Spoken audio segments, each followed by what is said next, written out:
এই পাগলামিটার কোনো দরকার আছে? পূজা দিন অ্যাক্সিডেন্ট হয়।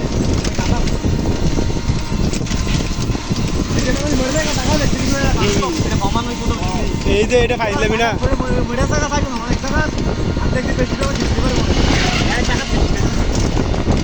এটা একটা গেল ফাইজলামি করে।